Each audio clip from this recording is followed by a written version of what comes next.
I am very excited to bring this interview to the podcast. I recently sat down and spoke with Nathan Kemler, who is the Director of Galleries and Collections at the Grand Valley State University Art Museum in Michigan. Nathan has wide-ranging experience working as a museum administrator, curator, and collections manager in accredited institutions. He possesses a strong background in many collections and exhibit-related practices, ranging from cataloging and restoration to exhibit design and fabrication. Nathan has worked with art museums, history museums, and historic houses. He is a servant leader that works to build team consensus to maximize engagement and community impact. Nathan holds extensive knowledge of current museum standards and practices, and he is currently serving as a peer reviewer for the American Alliance of Museums Museum Assessment Program in the areas of community engagement and collections stewardship. Additionally, Nathan has substantial experience supervising and guiding support staff and working with institutional patrons and donors. He has also served as board member and president to the board of directors for the Michigan Museums Association, and he quite recently received the President's Award from the Michigan Museums Association for his services to the Michigan museum community.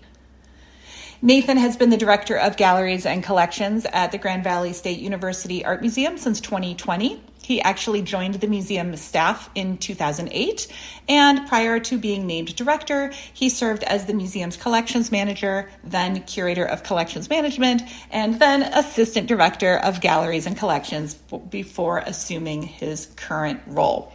Now, Nathan and I actually met 24 years ago in graduate school at Eastern Illinois University, where we received our master's degrees in historical administration. And it's so great that we are still in contact and we were able to have this great conversation that we can share with you.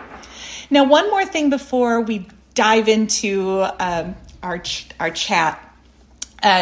The Grand Valley State University Art Museum has a very interesting statement that we he explains later on in the podcast, but I feel like if you know what they're all about from the get-go, you might have a little more context of our conversation from the very start. So their art museum statement is, "We believe that art has the power to move people, to bridge gaps in understanding, to spark our collective imagination toward building a better, more equitable world, and to enrich learning experiences beyond the capacity of traditional classroom structures.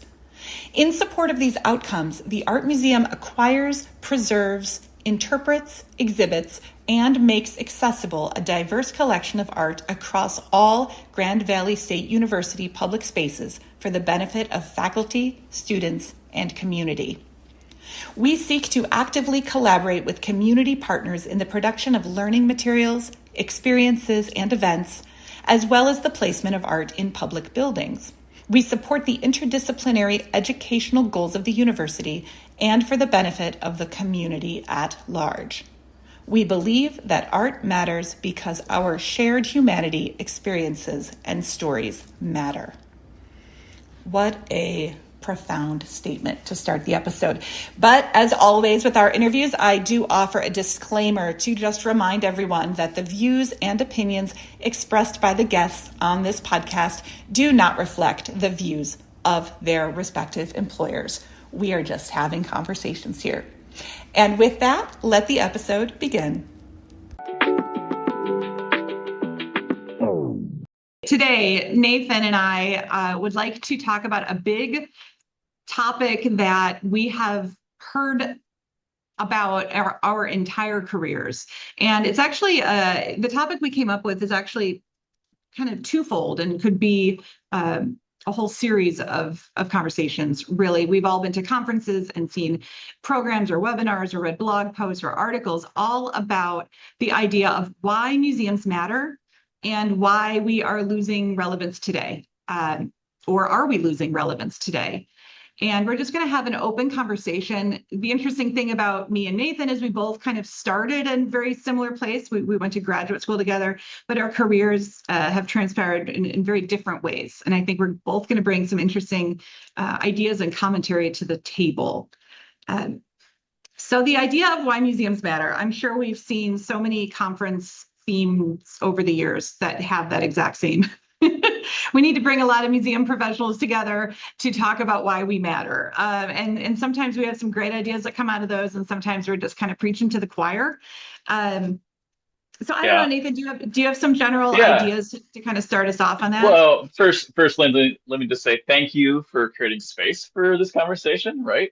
As you just said, often these kind of conversations are relegated to other museum colleagues in closed museum circles or and not a broader audience. And so thanks for just having me on the show. Happy to be here and I'm excited to talk about this topic. Yeah, so why museums matter or do museums matter? Of course, you and I are, we might be a little biased. I think the easy answer for us is yes, museums matter, and we'll get into that a little bit of why we feel that way. But it's something that I hear all the time from sometimes from friends, sometimes from family, sometimes from just a general museum visitor that I engage with. And it's always the story of, well, all right, there's only so many things to do in a day. I have limited capacity. I have limited resources. There are just other things I'd rather spend time on. Right. And the word museum itself, I think, has a lot of history with it, some good, some bad, on what even is a museum today. Right. That I think that's an interesting conversation that's kind of connected to this is museums have evolved and keep evolving.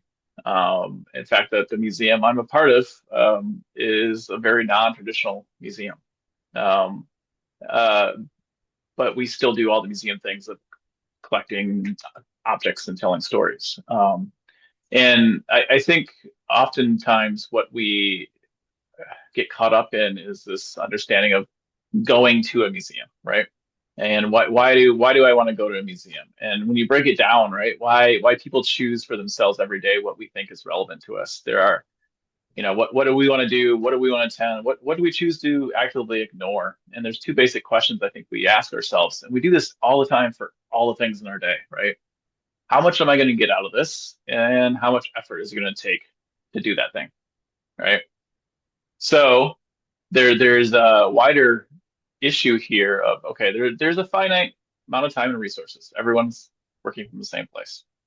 Uh, and then there is this idea of insiders and outsiders, right? Where Lindsay, you and I are insiders. We know museums. We have spent lots of time in those spaces and with those people. But then there's the outsiders who don't come from that side of things, right? They're ones who didn't grow up going to museums or cultural institutions, who didn't grow up maybe even access one in their town, right? Who don't really understand what a museum is. Is it just a place where old things go to die, or is it something that's alive and active and actively contributing to our communities?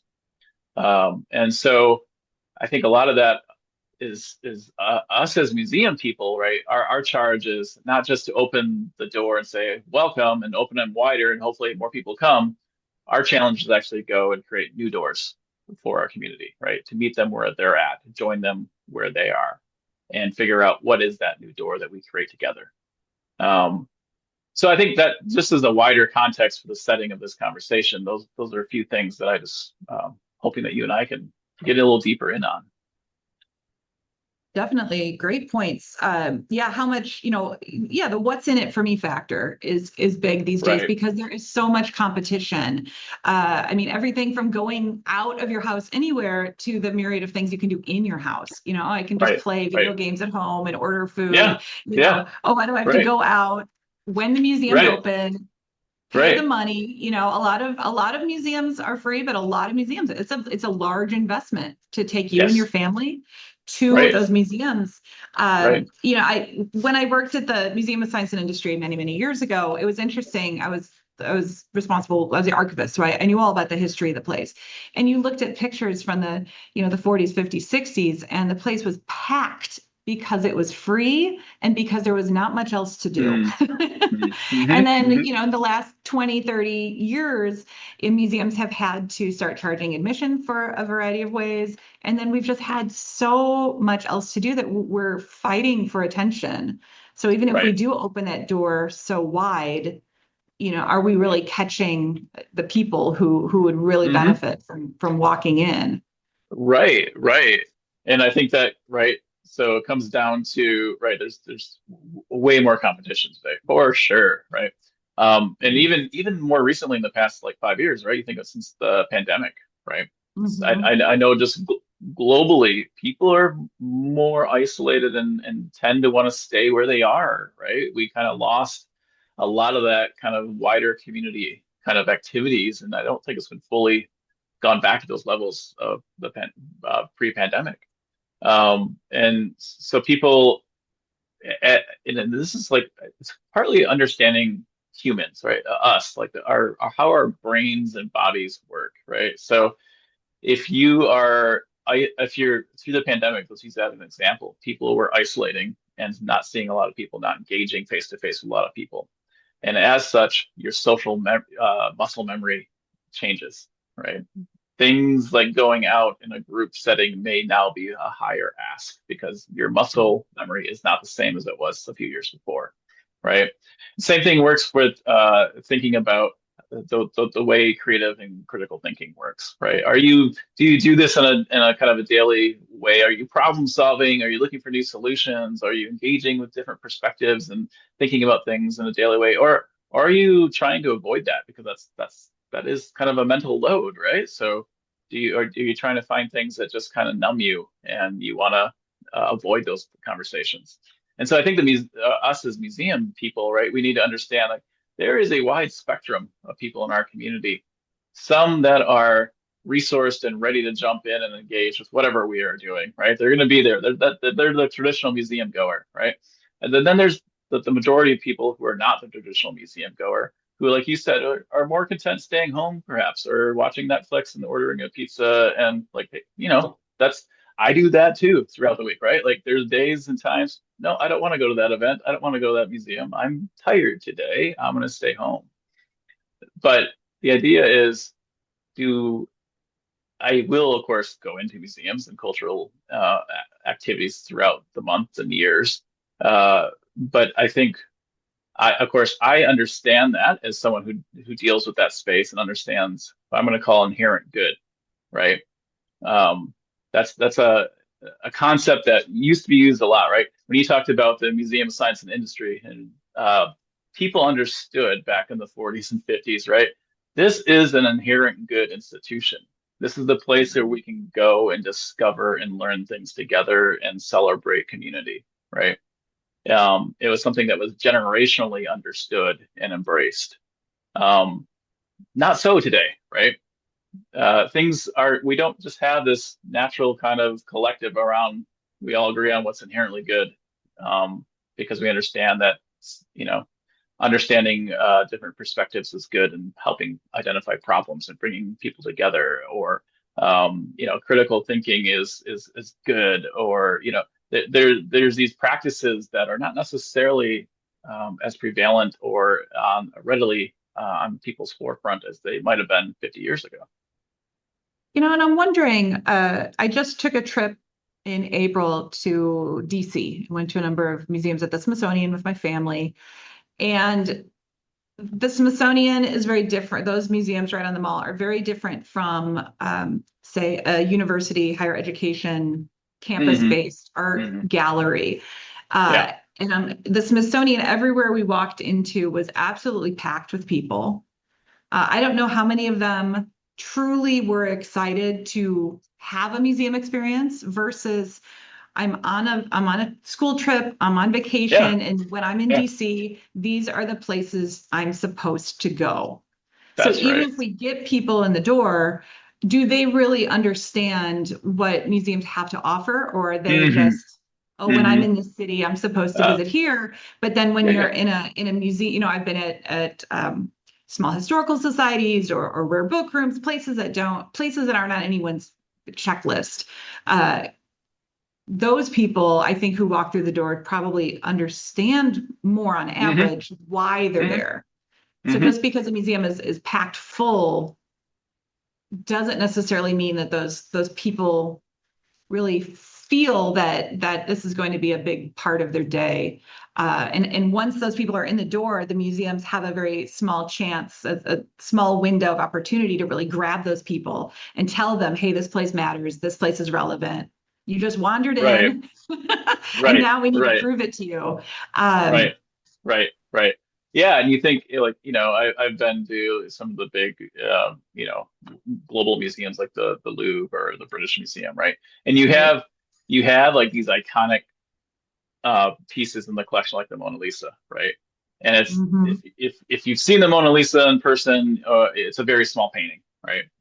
People don't usually understand how small it is, but it's in a Mm-hmm. massive room because there's so many people that want to see that, right? And they go to the Louvre and they know that they have to see the Mona Lisa, right? And while there are amazing artworks just outside that room down the hallway, there is no crowd near those pieces, right? Right.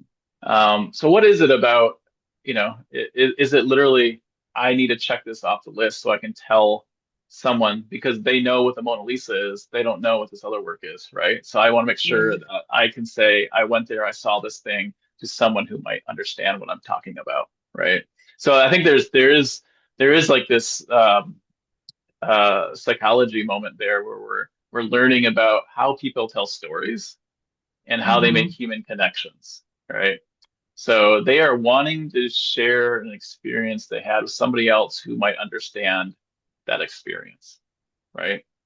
I think ultimately what we're trying to do in those spaces is we're trying to connect on empathy, right? I want you to know me, I want to know you, I want to Mm-hmm. feel safe and secure in that space, right? Hmm. Yeah. And I'm wondering, like, okay, if we understand that, and there's, every museum has their famous work, right? Their the blue chip piece, the big piece, the whatever it is.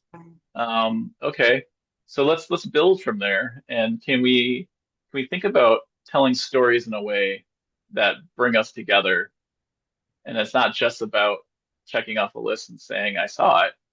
It's more about, hey, I experienced something. I too think you might appreciate that experience, right? You and I, we share an outlook where we feel, I don't know, say, we should be good stewards of our planet, right? And this experience I went to, they really helped me understand how I can do that in the space of my life, and that's something I think you might appreciate. And therefore, I think I want to take you with me, and let's experience this together, right? So Right. this is a concept that gets us excited about something. And I'm wondering, as museums do their work, are they are they thinking about what stories they're telling that connects their community in meaningful ways? Or are they approaching it from a classical chronological order of the who, the what, and the when, right? But they're not so much connected with the why. And that's actually something that I'm very curious about in your experience because for quite a long time you've been involved with, and I'm currently director of of an art Yeah, gallery, Grand yeah. Valley State University, and how you are able to connect in more of a gallery setting as opposed to you think of a local history museum or some kind of museum that really leans on community engagement and outreach and bringing in Hmm. kids Hmm. programming and all of those ways that Hmm. you can uh, more easily perhaps bring larger parts and different parts of the population in. Like, Hmm. how do art galleries really try to Yeah. connect with the So community at large? yeah. So I guess real quick, let me give a little introduction to Grand Valley State University's art collection. Um, yeah, as you said, there's an art gallery that we do exhibits out of, and I'll talk about that in a minute. But then we also do art across campus in all public spaces. Every building has artwork installed. Every hallway and lobby has artwork installed. That's part of our collection. So for Grand Valley, we have about 150 buildings, and they're all filled with art. Some have upwards of 400 pieces of art in a single building. Oh, wow. So we are infusing our environment with these stories and representing our community in all the spaces, right? Um, so just as the under, that's the kind of the big outlook on how we're kind of trying to inform the everyday through the art collection of our community. It's in the gallery itself, right, where we do these organized exhibits. The one approach that we have taken is to look at our space as this is a resource we have and that we're managing, but we can't be the storytellers for everything in our community, right? We have a small staff of 7 of us, right? There's no way that that small staff of 7 holistically encompasses the community of wider West Michigan, right? Right. So how do we do that then? And so what we found is that we will partner with other individuals and communities across our region and say, we have this space. We want to help tell your story. You're the storyteller, right? So this is, art museum talk. There's going to be a curator, right, of an exhibit. A curator is someone who arranges things and helps tell the story, does the research, and that person's usually an expert in whatever area they're telling the story around. And so this is going to be the community member. They're going to be a guest curator for this show. They're going to, through their community, identify what objects, what stories, what people to involve, what voices to amplify, right? And then we come alongside them and we support them in that work. We say, okay, yeah, we have a team here that'll help do all the physical stuff, all the logistics, all, we'll install the show, we'll do all the prep work, we'll do all the label production, we'll help with the kind of editing and writing of the narrative, but it's your voice and it's your story. So you're telling it, right? So it's a way for us to amplify someone else's voice. I think that concept is something that a lot of museum professionals struggle with because they want to be the quality control, right, of the narrative, Yes. right? We are the guards of history, right? Like we author these voices, we are the authority. We tell you what is the right perspective and the right order of things, right? And you and I are old enough now, like we saw this firsthand with the digital revolution. When things are being digitized, how many museums resisted that work because it was they felt that they were losing control of their things, right? And of course, now we've learned like nope, they didn't lose control of anything. All they did was amplify their voice and their mission and vision of their institution, and help actually build a more vibrant community by being more present. But I think that understanding of we need to go out in our community, we need to meet people where they are, we need to make meaningful connections with them and join them in their spaces, and then invite them into ours and have them be the authors of their own stories, right? So that's one way we approach it.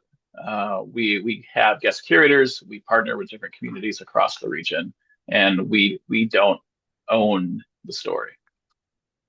That's fantastic that you're willing to assist but relinquish some control over the content, because honestly, I'm sure no one on, as you said, no one on your 7-person staff is going to be well versed in every corner of the Right. community you're trying to serve. That's right.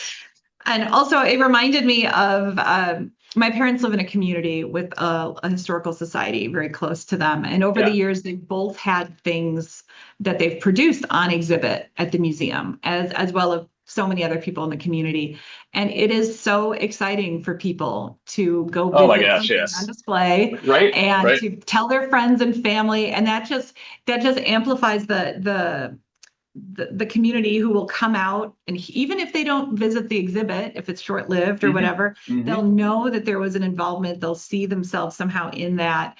And you will, I think, just by word of mouth, you were part of this program or exhibit, it'll become more, everyone will feel more represented, and there's no museum too big or too small that has such a wonderful effect on. And then those people involved, of course, they're going to feel a responsibility for that museum, and it'll mean a lot to them. It will matter to them in new ways. Right. Oh, absolutely. And we know, like, right, we just talked about it at the start of this conversation, right? There is a competition for space on what you're going to do, what you are going to support, and what you find relevant. And right, we're being bombarded constantly with come here, give us money, do this, do that, right? And what's the most powerful thing, right? It's not advertising. It's not a shiny social media post, right?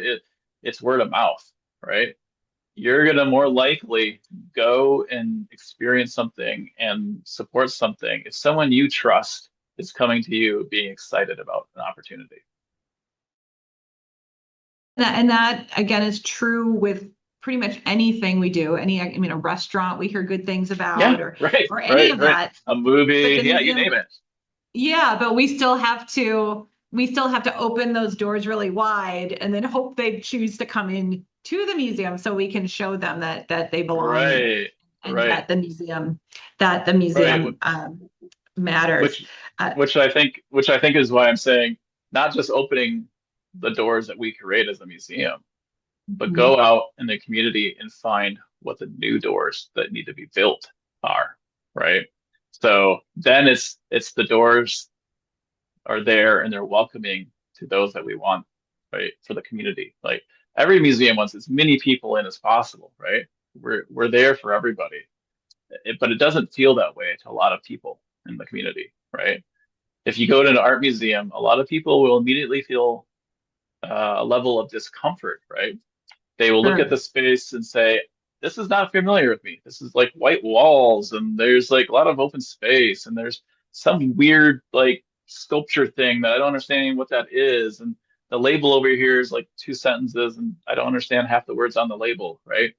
And so, yeah, of course, that's not going to be meeting the needs of that individual. That individual does not see themselves in that space, right? So one of the things we do too, and we try to reach out to different groups in our community, and particularly the indigenous community, right? And learn like what is it that makes a space welcoming to you, right?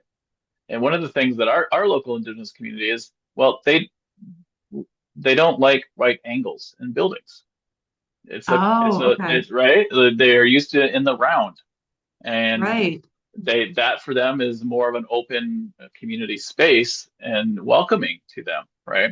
So if we're building a collaboration space on campus, for example, or there's a great indigenous museum not too far from here, and you go into their lobby of this museum, and it is a big circle space. There is no right angles in that space, right? But again, like you think about what door you need to create. What is that actual door need to be, right? So it's not just opening up. Here's a nice white shiny door, and it's big, but Yeah. a lot of people look at that and say, "That's not for me." Right? I'm not welcome there. I'm not comfortable there. I don't have the key to that door, right? And I think it's interesting looking back on our careers now. I think we talked a lot more at the beginning of my career. There was definitely an old guard of Mm, museum administrators who did things the old way, who did things the more static kind of displays, more, mm. kind of the if you build whatever, they will come. And they did Right, come right, if you right, built whatever. right, And then over the right. last two decades plus, we've transitioned into realizing that we really need to put that step forward, but we don't necessarily have either the resources, whether it's money or whether it's time or staff, Mhm, to mhm. effectively go out into the community. I think your examples are fantastic, but I know a lot of maybe smaller museums just wouldn't be Mhm, able to have the time to really do that effectively. And then, mhm. of course, there is still a lot of the old guard out there. So a lot of younger museum professionals have been hitting kind of roadblocks, trying to really open up to the wider demographics of the community. So Right. if those museums in your town aren't changing to adapt to Mhm, um, not just demographics, but just to how we are visiting museums and mhm, what we expect out of them. I think mhm. you could very easily say, well, that local museum does not matter to me, or that is not That's relevant. right. Right, So right. there's such a wide variety from museum to museum of who's running it and them taking that proactive Yeah. step. So they're not all, even your town Mhm. historical society, one may be kind of in need of a major refresh, both exhibits and otherwise, but another one might be doing really innovative collaborative projects. And it's just kind of a one-off of what you're going to get right now. Oh, So sure. Yeah. There's huge variety in museums, right? Like in my state alone in Michigan, there are over 600 museums. That's a lot of museums in the state, right? And most of them, as you say, are smaller. A lot of them are volunteer run. Right. And so with that variety, I think that's where our work in this conversation hopefully will help move the needle, maybe a one tick for somebody, right? So that they understand that maybe there's a new way to look at museums. Maybe there's a new way to approach the field. Maybe there's a new way to actually make connections with my neighbor who, they and I don't really get along with them. They fly a different flag out in front than I fly at my house, and how does that conversation move, right? I think that's getting to the heart of it. Why to what we said earlier, right?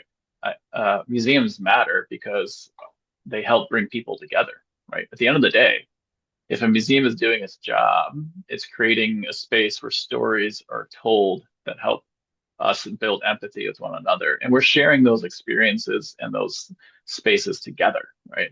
It's not like I'm going and just getting it. I'm doing it with whoever's else in the space with me, right? We're collectively doing this work and building that shared experiences over time.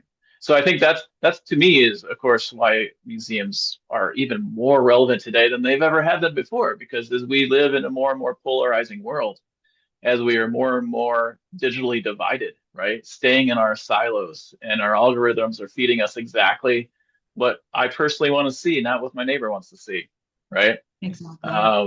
A museum goes against all of that. It says, no, we're here for the collective group of our community. We are here for telling the stories of all. And let's come together and not only celebrate how we've come together, but also look at the harder challenges in our community, and how do we solve those together, and what can we learn by our past celebrations and past failures. And I think that one of the things that is unique to museums and similar institutions, botanical gardens and zoos and is it is a common ground for intergenerational interaction. If you're going on a family outing, these are the places where everyone, if the museum is doing its job or it's a zoo or whatever, then every person in that group of every age should be able to connect and have those conversations at a place that's not their house. They have this outing, and you should be able to provide exhibits or programming or experiences that will really cater to everybody. And then those become kind of core memories, as we say now. Right. That we can do that. If a museum's just showing a bunch of old stuff that only great grandma can really relate to, then perhaps the museum needs to think about what their purpose is, but you're going to leave with a lot of people who just don't get it. And the same, I think, goes to if you are really involved in coming from a lot of history museum background, a lot of museums that discuss the town or the county or the state history will have a permanent exhibit about the history. And it'll have a timeline, right? A timeline. Yeah, it has the timeline. This year, that year. And you talk about when all the Europeans came and settled, and and the indigenous people, and then that's it. And the timeline kind of ends. And in the last 50 years, the look of the community has changed drastically. And you need to really, you don't ignore the content of the history is the history, but there's so many more ways to now invite people in, which is why I love how you are inviting the community in to do these curated shows. How do you said you reach out to them, or do you have do people reach out to you? Sometimes it's both. Yeah, either way, right? Oftentimes when we're able to, right, our team will identify, hey, this is the part of our community that we don't engage well with, right, for whatever reason, and we need to, right. So sometimes that's us actively collecting pieces from that community today, right. So I'm at an art museum, so I will go find artists in those communities that are making art today, and we'll start collecting a few pieces, right, to make sure that we have something in the collection that represents them. right? And then it builds from there, right? It's like any relationship building, right? Or if you're raising money, it's the same thing, right? Sometimes you need a couple surface interactions. You're building up the awareness, the trust, the conversation points, the shared interests, and ultimately you get to shared values, right? And that's where we do with these community members. We find and say, hey, we have the shared value, and we want to help tell your story. And so yeah, we do it that way. We seek them out. We build those relationships over time. And sometimes they come to us saying, hey, my friend and I, we have this body of work that we want to show somewhere, and we don't know what to do with it. Do you have any ideas? And then we can start the conversation from there. So yeah, either way. That's But fantastic. Well, yeah, yeah, go ahead. Oh, something I should have asked earlier that may make this conversation make a little more sense. You are the director of a university art museum, but it sounds like you have a very localized mission for your collecting. Yeah, we do. Yeah, it's a university art museum. We have about 28,000 works of art. So it's the second biggest art collection in the state of Michigan. Oh, wow. And we have several exhibit galleries, different locations in different cities, different campuses. And then we have art everywhere, like I mentioned before, in every building.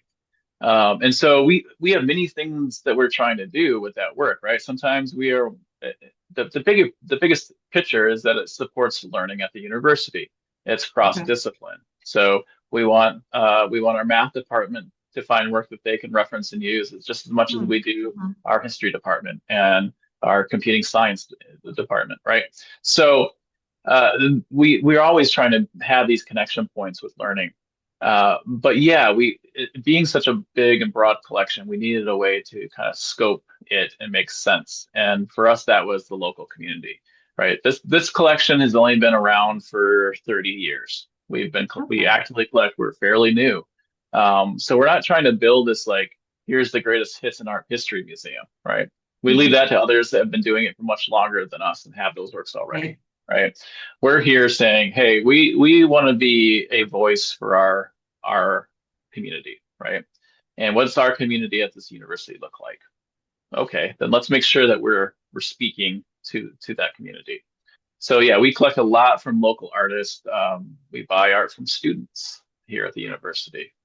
We go and we get a lot from kind of greater Midwest area, right? We're in the Midwest, so we will head to Detroit, Chicago, and everywhere in between, and find pieces. And ultimately, what we're doing is we're collecting stories, right? That's what all museums essentially do. The same thing. Doesn't matter what you are, you're telling some story. And so we're telling a story of how we, as a collective group, celebrate, how we express ourselves, how we want to point to new ideas, how we want to bring awareness to maybe lost stories, right? There's all these kind of things that we try to do in our exhibits and through our collection like that. That's fantastic. I didn't realize that you had so many buildings and locations and such that you were responsible for with a staff of 7. It's a little crazy, huh? So when I bring up the point of a lot of institutions really aren't able to reach out into the community, it's because their staff may be 0 or 1 or 2. Yeah, right. It sounds like you're doing so much. Great work. Well, we have the opportunity because we are paid staff, right? We have the resources to do that. That is our charge. But for a lot of those other museums that maybe have one kind of lead volunteer and then some secondary volunteers, like my father is also at a historical society. After he retired from teaching, he started volunteering, and now he's like the head volunteer at this historical society. They're restoring an old house right now, doing fundraising, right? He's doing exhibit design. He's going around the state looking at objects for the museum, right? But he's one person, and there's not a paid support staff, right? So, yeah, what do those institutions do in this space, right? And I think a lot of that is just involvement in the local community, right? How number one, what are you attending in your community? What are you showing up at, right? who are the people that you're engaging with?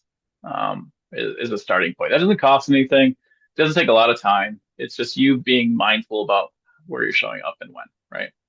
And then two, it's when you have those conversations, are you approaching it from a place of curiosity and you're asking, tell me about your story, right? Mm-hmm. I know that's something my father I know does really well is he asks that basic question. All right, tell me about what happened here. Who are you? What tell me about this pump organ that you want to donate to our historic house. Oh, okay, it belonged to your grandmother. Who is your grandmother? You know? Oh, how did she come here? Oh, she came here because whatever situation in their home country, and and then he gets to the level of, oh, this is the actual personal meaning part of the Mm-hmm. story, right? This is what really matters, right? It's not so much the name of the individual or the date that they did XY activity, right? It's about what is the motivation and the meaning behind these actions, and then you can easily connect those to a broader shared experience that everyone has. So I think, Sure. for the volunteers and all of the hundreds of them and thousands of them throughout the country right now, finding ways to have meaningful conversations with those that you interact with in your daily life, right? Yeah, I think regard to relevance, I think the fact that you're able to proactively collecting art is fantastic, especially from students. I mean, by you, and I know you have all the policies and procedures. You're not accepting donations willy-nilly, but No, the students, for example, or the emerging artists who are getting their artwork into your collection, that's changing their life too. That's going on every right, statement that that they ever right, write. right, right. Um, and that is further amplifying the fact that what you're doing has such a long reach, which is fantastic. I love that you mentioned the pipe organs because there are just too many pipe organs in the world. I sell these little stickers that say deaccessioned and proud, and they look like an old school heart tattoo where you put mom on it. And someone bought one once and they commented like, oh, I gave these to my colleagues because it's pump organ season and everyone's trying to get rid of theirs. Like, oh my gosh, I know that wholeheartedly. Uh, but that's Well, fantastic. Oh, go ahead. I want one of those stickers. What does it say? Deaccession is what? Deaccessioned and proud. I'll send you Deaccessioned and one. proud. Yeah, please, please. Yeah, send me your address. And They're a big and hit. and for those listeners that don't know what deaccessioning is, do you want to explain that to them? Sure. So just as a donor will hopefully get an artifact or an item accepted into the museum collection, which is a legal process where you transfer ownership from you, the donor, to the museum. Sometimes museums aren't able to keep or maintain properly the items that are in their collection. There are many different ways that museums may end up deaccessioning something. We do not take that a task lightly. We try. The goal is to not deaccession anything we accept, but life happens. So I personally have had to, unfortunately, toss items into a dumpster. That's the worst choice due to damage or mildew. But other times, if the museum is not able to care for an item or it no longer fits the mission or the scope that the museum's going for, there are ways to hopefully transfer it to another institution or even sell it by public sale. And those items would then leave the museum collection. Now, of course, if you're thinking about donating something to a museum, you want to vet the museum to make sure that you're pretty confident that the museum is going to do what they say they're going to do and be able to properly care for your item in perpetuity. But you never know what happens, and life happens, and the deaccession is the legal process that the museums have to go through, the legal and ethical process to remove items from Yes, the collection. and sometimes if you have, say, 10 organs and you really can only properly care and use two of the organs, the others might have to be moved on elsewhere. Exactly. And that comes from a lot of over ambitious collecting.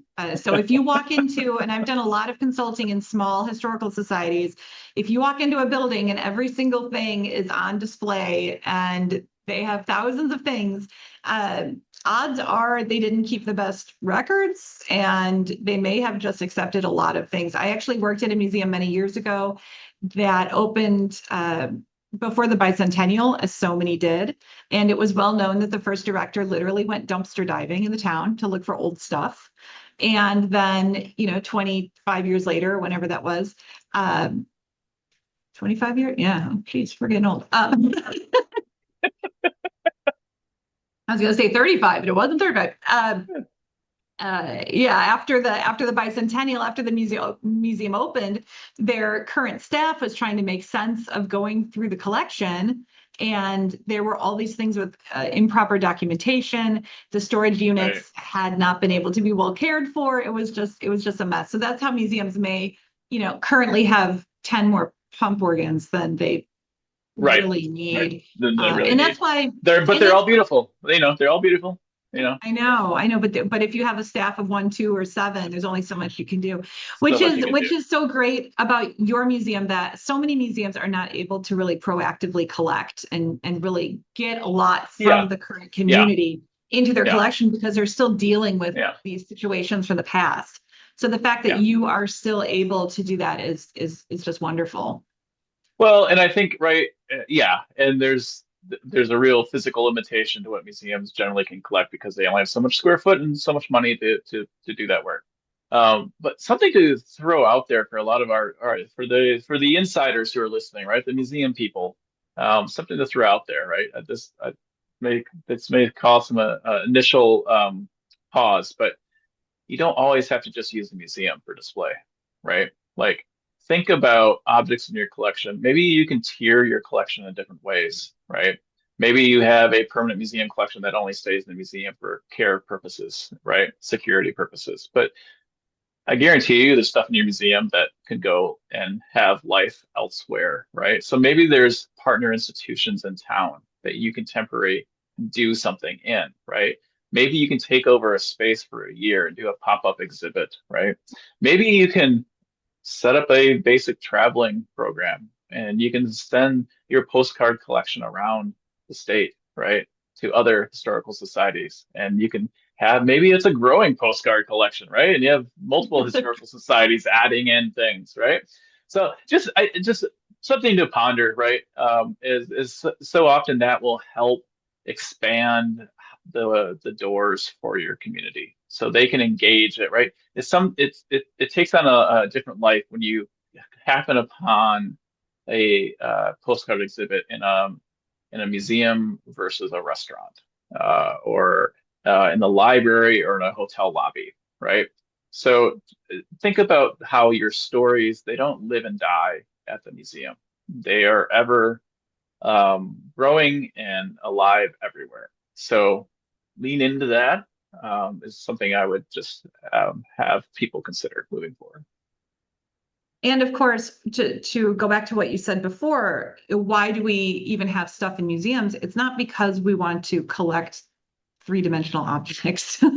We're collecting those stories. So the museum is responsible for not putting everything on display at once and overwhelming the visitor. They're concerned with telling those stories and using the artifacts to tell that story as a prop. And I love this idea of even putting things in restaurants. I know when I go to a chain restaurant that has all kinds of like nostalgia, right. I'm always looking around excitedly, like, oh, that's kind of cool. What if it was actually a little, more museum quality in their display? Because there's that thing where, they say someone isn't going to buy something or do something until they see it, 6 or 7 times. Yeah, right. So if you have an artwork in a museum or a public building or somewhere where a lot of people will see it with your name on it, I think that's really that relevance, that name recognition, people are going to feel a lot more connected, that your institution matters to them. Right. You kind of just take away that, you have to ascend the stairway to the museum, and you have to go through the pillars and enter into a white box and pay a lot of money, right? Get rid of all of that as fast as you can. Exactly. But still there is that awe, and you kind of wonder if, going back to the beginning of the conversation when we were talking about people essentially visiting those top tier museums to check them off their bucket list because they're supposed to. Yeah. Um, Yeah. it's so now I want to do a study. I don't do studies, but now I want to do a study into, why people visit all of these different museums and what matters to them. Because if they feel, oh yes, this museum matters to me because when I was in New York, I went to the Met.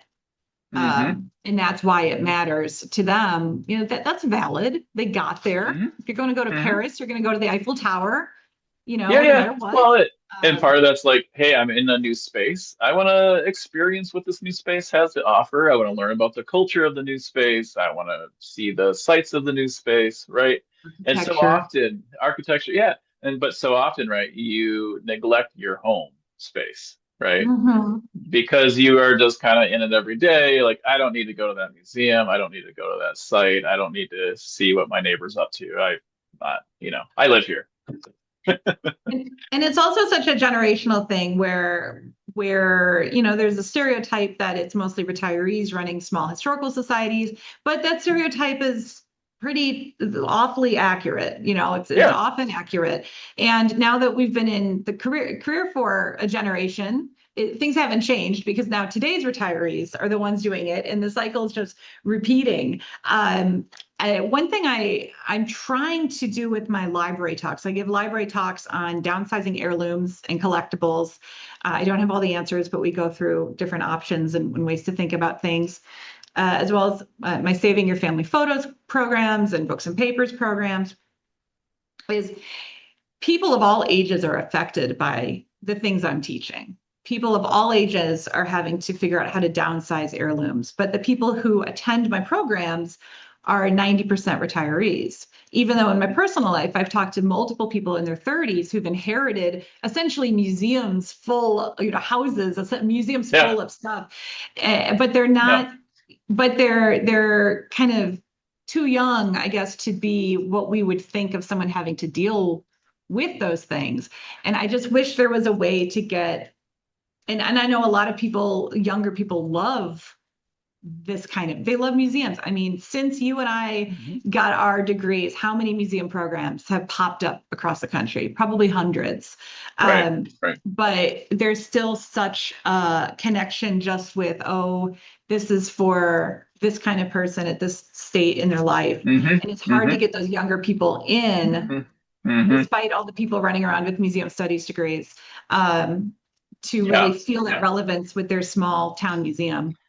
Yeah. So, right. And so we're back to the relevancy, right? Why does that small museum matter, right? And I think a lot of that for them is um, what story are they telling at those small museums, right? It's got to be a story that is a big story, right? It's not just the story of a particular person who built a house, who had a lot of money in town, right? It's got to be something a little bigger than that. It's got to have ways of connecting to things that people still care about today, right? And I think that's the work of museum people to figure out those kind of connection points, and then to get out there in the community and make it known that, hey, we are here with you. And how we're doing that on our side is we have this amazing house museum, and this is a story of overcoming hardships. It's a story of coming together. It's a story of innovation. It's a story of problem solving. Whatever it is, right? That story is of this house. Let it be like, lead with that. Don't lead with, oh, this was where this lumber baron got his money and he built this really fancy house. Now let's go through and look at all the fancy woodwork, right? Like, think we got to start a little bigger and talk about meaning. Don't shy away from the meaning and the why. I know it's a lot more comfortable and easy to talk about the who and the what and the when, right? But I think if you go out a little bit and start with that conversation, you'll get a lot more people in the door.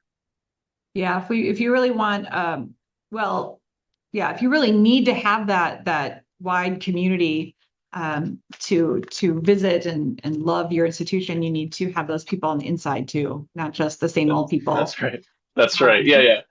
even Yeah, if you they're need to go. well-meaning, we're all going to have the things that we want to focus on. And if those people aren't coming in the door, and if you have a town full of people saying, oh yeah, I went there as a kid and I never went back, you really need to do some reassessing, because your museum is relevant, but it may not be showing the world that yet, Right, I right, suppose. right.